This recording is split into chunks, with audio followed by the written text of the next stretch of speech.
Hello guys, अस्सलाम वालेकुम। Welcome back to my YouTube channel. कैसे हैं आप सब लोग? उम्मीद है कि आप सब अच्छे से होंगे। तो गाइज, आज का जो मैं वीडियो लेकर आई हूँ, उस वीडियो का टाइटल है हज़रत अबू बकर सिद्दीकी की जन्नत कितनी बड़ी है बाय मौलाना फ़ारूक खान रज़वी जी की ये वीडियो है। तो चलिए जल्दी से वीडियो को स्टार्ट करते हैं और वीडियो देखते हैं। अभी तक मेरे चैनल पर नए हैं, सब्सक्राइब नहीं किया है तो प्लीज़ जल्दी से मेरे चैनल को सब्सक्राइब कर लीजिए। आओ मैं अबू बकर की जन्नत बताता हूँ तुमको। आज से फजीलत की बात भी करना है हमको।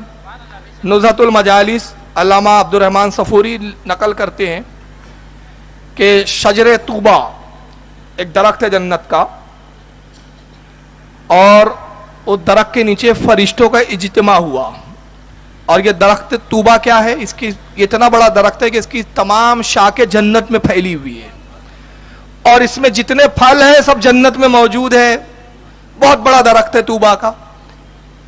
अल्लाह के नबी फरमाते हैं कि लोगों, सजरे तूबा के नीचे फरिश्तों का इज्तिमा हुआ और फरिश्तों ने दुआ की। एक फरिश्ते ने दुआ की, रब्बे कायनात, मैं ये अर्ज करता हूं तेरी बारगाह में कि मुझे 1000 फरिश्तों की कुव्वत परवाज अता फरमा। और एक फरिश्ते की परवाज कितनी है पता है? एक दूसरी हदीस में आता है कि अल्लाह के नबी फरमाते हैं कि फरिश्तों की परवाज का आलम यह है कि अगर एक फरिश्ता अर्श से आना चाहे, आसमान से आना चाहे, जितनी देर में तुम पलक नहीं झपका सकते वो आ जाए। और एक दूसरे मकाम पे फरमाया कि लोगों, फरिश्ते की जिस्म की हालत यह है कि अगर वो अपने पर को फैलाए तो पूरी जमीन को ढांप ले, मशरिक व मगरिब ढांप ले। ये फरिश्ते की जिस्म की हालत, परों की हालत, ये एक फरिश्ते की। और फरिश्ता क्या कह रहा है? रब्बे कायनात 100 फरिश्तों की कुव्वत परवाज दे, 1000 फरिश्तों की। अल्लाह ने फरमाया, फरिश्ते, ये 1000 फरिश्तों की कुव्वत परवाज लेके तू क्या करेगा? अर्ज की मालिक कायनात, तू जानता है, आलमुल गैब है। मैं तेरी जन्नत की लंबाई और चौड़ाई देखना चाहता हूं। तेरी जन्नत है कितनी बड़ी? अल्लाह ने फरमाया, तुझे दे दिया गया। जन्नत में आया, दरोगा जन्नत को सलाम किया, जन्नत में दाखिल हुआ, परवाज शुरू की। अल्लाह के नबी फरमाते 1000 साल तक मुसलसल उड़ता रहा। कितने साल तक?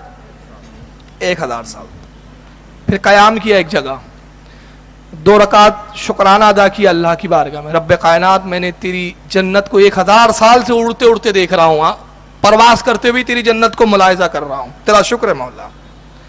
फिर परवाज शुरू की। फिर अल्लाह के नबी कहते 1000 साल तक फिर उड़ता रहा। फिर कयाम किया, फिर 2 रकात शुक्राना उसने किया, अदा किया, फिर सजदे किए। अर्ज किया, मौला 2000 साल हो गए, तेरी जन्नत को मैं देख रहा हूं, मगर तेरी जन्नत की इंतहा मेरी समझ में नहीं आई। मौला तेरा शुक्र है, तेरी जन्नत कितनी हसीन है। जैसे जैसे आगे बढ़ता हूं हसीन जन्नत होते जाती है, पहले से ज्यादा बेहतर जन्नत को पाता हूं। फिर उड़ा। अल्लाह के नबी कहते अब तीसरी बार 1000 साल फिर उड़ा, और फिर 3000 साल हो चुके थे। जब कयाम किया तो एक महल को देखा कि एक हूर है, महल में से झांक रही है। बड़ी हसीन और जमील हूर है, इतनी खूबसूरत हूर कि वो फरिश्ता कहता है, अल्लाह के नबी फरमाते हैं कि उस फरिश्ते ने पूरी जन्नत में उससे ज्यादा हसीन हूर देखा ही नहीं था। इतनी हसीन हूर। वो हूर की तरफ मुतवज्जे हुआ, करीब पहुंचा, सलाम किया हूर को। कहा, हूर, कसम वहदहू ला शरीक की, कसम उस रब्बे कायनात की जिसने मुझे पैदा किया, जिसने तुझे हुस्न जमाल दिया। ऐ हूर, मैं जन्नत को 3000 साल से देख रहा हूं, मगर 3000 साल हो गए, मैंने तुझसे ज्यादा हसीन हूर नहीं देखा, तुझसे ज्यादा हुस्न जमाल वाली हूर नहीं देखा। बता तेरा नाम क्या है? ऐ हूर बता, तू किसके लिए मुकद्दर है? तेरा शौहर कौन है? वो कहती है, मेरे शौहर को तो अभी पैदा होना है, अभी तो उसकी विलादत को काफी अरसा बाकी है। कहा, कौन है जो तेरा शौहर पैदा होने वाला है, जिसके तू इंतजार में है? कहा, सुन ऐ फरिश्ते, आखिरी नबी, नबी करीम सल्लल्लाहु अलैहि वसल्लम दुनिया में मबूस होंगे, उनके 4 अहम साथी होंगे, उनमें सबसे अफजल अबू बकर सिद्दीक होंगे। मैं अबू बकर की दुल्हन बनने वाली हूं, मैं अबू बकर की हूर हूं, मैं उनकी बीवी हूं और अपने शौहर के इंतजार में हूं। फरिश्ते ने कहा कि मुबारक हो तुझे अबू बकर जैसा शौहर, और मुबारक हो अबू बकर को तुझ जैसी दुल्हन। मगर ऐ हूर ये बता, तू तो जिस महल में बरसों से रहती है, जन्नत में रहती है, मैं जन्नत की लंबाई चौड़ाई देखने निकला हूं, 3000 साल हो गए मुझे उड़ते हुए, मुझे पता नहीं जन्नत कितनी बड़ी है, बता और जन्नत कितनी बड़ी है। हूर मुस्कुरा के कहती है, ऐ फरिश्ते 3000 साल से तू उड़ रहा है, सुन, जन्नत की लंबाई और चौड़ाई मुझे नहीं मालूम, उसकी इब्तिदा और इंतहा नहीं मालूम, सिर्फ इतना जानती हूं जितने अरसे से तू जिस जन्नत में सैर कर रहा है, ये वो तमाम जन्नत का एक हिस्सा है, 10वां हिस्सा है जो अबू बकर सिद्दीक को मिलने वाला है। तूने तो अबू बकर सिद्दीक की पूरी जन्नत ही अभी देखी नहीं है। जो अबू बकर सिद्दीक को जन्नत मिलने वाली है वो 3000 सालों में खत्म नहीं हो रही है। और नबी जन्नत की तलब में बढ़े मगर जहन्नम आ गई। यह है अकीदा बातिल। और अगर इस हदीस पर किसी को एतमाद ना हो, क्योंकि भाई सही हदीस का बड़ा भूत आ गया है, हर वो हदीस जो बुखारी मुस्लिम में इनको ना मिले वो ज़ईफ हो जाती है। तो चलो बुखारी से भी इनका बुखार उतारता हूं। बुखारी शरीफ किताब तौहीद, इमाम बुखारी कहते हैं कि अल्लाह के रसूल ने इरशाद फरमाया, क़यामत के दिन जहन्नमी जब जहन्नम में चले जाएंगे, अल्लाह के रसूल शफात फरमाएंगे, तो नबी की शफात से सबसे आखिर में जो जहन्नम से निकलेगा, सबसे आखिर में, अब उसके बाद किसी की शफात नहीं होना है। जो हमेशा जहन्नम में है जहन्नम में है, जो जन्नत में आखिरी जिसकी शफात होगी। अब अंदाजा लगाइए, जिसको जन्नत से जहन्नम से सबसे आखिर में निकाला जा रहा है, उसका आलम क्या होगा, कितना बड़ा गुनाहगार होगा, कितना बड़ा पापी होगा कि सबसे आखिर में शफात हो रही है। तो नबी पाक निकाल फरमाते, जब वो जहन्नम से निकलेगा तो कोयले की तरह जलकर सियाह हो चुका होगा और कब्र के बल घसीटते हुए जहन्नम से निकलेगा, चल भी नहीं पा रहा होगा। अल्लाह फरमाएगा, जा, मेरी रहमत से मैंने तुझे बख्श दिया, मेरे महबूब ने शफात की, मैंने अपने महबूब की रसूल की शफात कबूल कर ली। दरियाए नूर में गोता लगाएंगा। अल्लाह के नबी फरमाते, ऐसा तरोताजा होगा जैसे आज उसकी मां ने उसको जना हो, इतना हसीन होगा। अल्लाह फरमाएगा, जा जन्नत में जाएगा। दरोगा जन्नत से कहेगा, दरोगा जन्नत, इससे पहले कि मैं जन्नत में दाखिल हूं तू मुझे यहीं से दिखा मेरी जन्नत कितनी बड़ी है। और अल्लाह के रसूल ने वहां फिर मुस्कुराया और इरशाद फरमाया, इंसान बड़ा मतलबी है, अभी इतने अजाब से आया, जो मिल जाए गनीमत, मगर वहां भी लेन देन कर रहा है। कहता, बता कितनी जन्नत है। दरोगा जहन्नम कहेगा, तुझे एक दुनिया के बराबर जन्नत दी गई। यानी जितनी हमारी बड़ी दुनिया है ना, जिसमें अमेरिका, इंग्लैंड, इंडिया, पाकिस्तान, जितने ममालिक आ गए, 3 हिस्सा पानी आ गया, 1 हिस्सा खुश्की आ गया, ये पूरी दुनिया के बराबर तुझे जन्नत दी गई। वो कहेगा, बस इतनी सी, बस इतनी सी। फिर अल्लाह के नबी ने तिलावत की कुरान की आयत की, मफहूम ये है उसका कि इंसान बड़ा नाशुक्रा है। फरिश्ता कहेंगे, हाँ तुझे तो इतनी दी गई, तू तो गनीमत समझ, तुझे बख्श दिया गया। वो कहेंगे, मैं देखता हूं लोगों के पास इससे बड़ी बड़ी जगह है। तो अल्लाह फरमाएगा, फरिश्ते मैंने उसके लिए जन्नत की, ऐ दरोगा जन्नत, मैंने उसकी जन्नत की उसत की, उसे कहे अपनी जन्नत में दाखिल हो जा, दुनिया के 10 गुना और ज्यादा तुझे जन्नत दे दी गई है।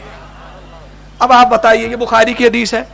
तो भाई ये जो आखिरी में जन्नत में जा रहा है, उसका आलम यह है कि 10 दुनिया के बराबर तो अबू बकर सिद्दीक है।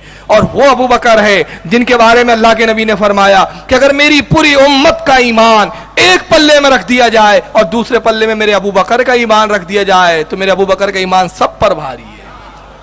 एक मकाम पे फरमाया, लोगों ईमान के 70 दरवाजे हैं और अबू बकर हर दरवाजे से दाखिल हो चुका। एक मकाम पे फरमाया, लोगों किसी का नबी पर एहसान नहीं कि जिसने नबी पर एहसान किया हो और नबी ने उसका एहसान ना चुकाया हो, सिवाय अबू बकर के, कि अबू बकर ने जो मुझ पर एहसान किया मैंने उसके एहसान का बदला नहीं दिया, उसका बदला मैं आखिरत के दिन दूंगा। ये अबू बकर का मकाम है। तो अबू बकर सिद्दीक जो नबी के गुलाम हैं, उनकी जन्नतों का ये आलम है, तो नबी की जन्नत का क्या आलम होगा। मगर इन लोगों का अकीदा उसके बरक्स क्या है, माज़अल्लाह नबी का साया जहन्नम में है, नबी को कोई इख्तियार नहीं है। बल्कि इख्तियार का तो आलम यह है कि हज़रत उस्मान गनी के बारे में आता है रिवायतों में, हाकिम अल मुस्तदरक में इमाम हाकिम ने लिखा कि उस्मान गनी ने 2 मरतबा रसूलुल्लाह से जन्नत ली। एक जैसे इशरत के दिन एक जंग के मौके पर, जंग का मौका है, अल्लाह के नबी ने फरमाया, कौन है जो अल्लाह की राह में माल दे। उस्मान गनी खड़े हुए, या रसूलल्लाह मैं 100 ऊँट देता हूं। नबी पाक ने फिर तरगीब दिलाई, फिर 100 ऊँट, फिर 100 ऊँट, 10 बार ऐसे 100 ऊँट दिए। اس کے بعد اللہ کے نبی نے فرمایا عثمان تُونے جنت حاصل کر لی، اب اس کے بعد تو کوئی نیک عمل کرے یا نہ کرے تیرے لیے کوئی فرق نہیں پڑنے والا۔ دوسرا مقام تھا، ایک کنواں خریدا تھا جب مدینے میں، بئر روما جس کا نام آیا ہے، اس وقت بھی رسول اللہ نے یہی بشارت دی تھی۔ بلکہ ایک بڑی پیاری حدیث میں آپ کو سناتا ہوں کہ رسول اللہ مالک جنت کیسے ہیں۔ اس حدیث کو امام حاکم نے المستدرک میں اور مسند احمد میں امام احمد ابن حنبل دونوں نے نقل کیا۔ حدیث کے راوی حضرت سالم بن عبداللہ ابن عمر رضی اللہ تعالیٰ عنہ، حضرت عبداللہ ابن عمر کے صاحبزادے، حضرت عمر رضی اللہ تعالیٰ عنہ کے پوتے اور عبداللہ ابن عمر کے صاحبزادے۔ حضرت سالم کہتے ہیں کہ فتح مکہ کے بعد نبی پاک صلی اللہ علیہ وسلم نے چاہا کہ حرم کی توسیع کی جائے، خانہ کعبہ کا جو ایریا ہے اس کو بڑھایا جائے۔ تو ایک شخص کا وہاں مکان آ گیا، تو اللہ کے نبی نے اس شخص سے فرمایا کہ اے شخص یہ مکان تیرا حرم کے قریب ہے، اور حدیث کے جملے سنے، سرکار فرماتے ہیں شخص اگر تو چاہے تو یہ مکان میرے ہاتھ فروخت کر دے، بیچ دے، اور اس کے عوض میں تجھے جنت میں ایک مکان دے دوں۔ اختیار رسول۔ سودا دنیا میں ہو رہا ہے، لیکن دنیا میں کس چیز کا سودا ہو رہا ہے؟ آخرت کا۔ فانی چیز کے بدلے بقا والی چیز دی جا رہی ہے۔ فرمایا تو یہ مکان مجھے بیچ دے اور اس کے بعد جنت میں تجھے مکان دے دوں۔ انہوں نے کہا یا رسول اللہ نہیں، میں یہ مکان نہیں بیچ سکتا، یہ مکان مجھے بڑا عزیز ہے۔ اب وہ شخص کی قسمت ٹھیک نہیں تھی۔ حضرت عثمان غنی کو پتہ چلا، سرکار عثمان غنی اس کے پاس جاتے، کہا میں چاہتا ہوں تمہارا مکان خریدو۔ کہا میں بیچنا نہیں چاہتا۔ کہا اگر تم چاہو تو اس کی دگنی قیمت لے لو۔ کہا مجھے نہیں بیچنا ہے۔ کہا 3 گنا قیمت لے لو، نہیں بیچنا ہے۔ 4 گنا لے لو، نہیں بیچنا ہے۔ 5 گنا لے لو، نہیں بیچنا ہے۔ رقم کی مقدار بڑھتی رہی 10 گنا۔ اب یہ لالچ میں آیا اور کہا کہ اگر 10 گنا دے رہے ہو تو ایسے تو 10 مکان میں مکہ میں خرید لوں گا۔ کہا عثمان سودا منظور۔ عثمان غنی نے فوراً رقم ادا کی، کہا مکان کے کاغذات حوالے کر، دستخط کر۔ دستخط کی، کاغذات لیے، رسول اللہ کی خدمت میں حاضر ہوتے، عرض کرتے یا رسول اللہ وہ مکان جو حرم کی توسیع کے لیے درکار ہے وہ اب میرا ہو گیا یا رسول اللہ، بشارت موجود ہے؟ بشارت برقرار ہے۔ ارشاد فرمایا عثمان بشارت برقرار ہے، عرض کہ رسول اللہ مکان ہی با ہے۔ جنت دے دی گئی۔ اور کیسے جنتی بنایا رسول نے؟ اب یہ ذرا حدیث سن لے، بڑی پیاری حدیث سنا رہا ہوں میں آپ کو۔ یہ ہے مسند ابو یعلا، امام ابو۔ یہ بیان بہت اچھا تھا۔ اس میں بتایا گیا کہ حضرت ابو بکر صدیقی جی کی جنت اتنی بڑی تھی، بہت ہی زیادہ بڑی تھی، اور حور کو جو پہلے ہی پتہ تھا کہ ابو بکر صدیقی جی کے ساتھ ان کی شادی ہوگی، تو اس میں بھی بہت اچھی باتیں بتائی گئی ہیں۔ بہت اچھا لگ رہا تھا یہ بیان سننے میں۔ اگر آپ کو میری ویڈیو پسند آئی ہو تو پلیز میرے چینل کو سبسکرائب کریں، میری ویڈیو کو ضرور دیکھیں۔ چلیے ابھی ملتے ہیں اگلی ویڈیو میں، تب تک کے لیے اللہ حافظ۔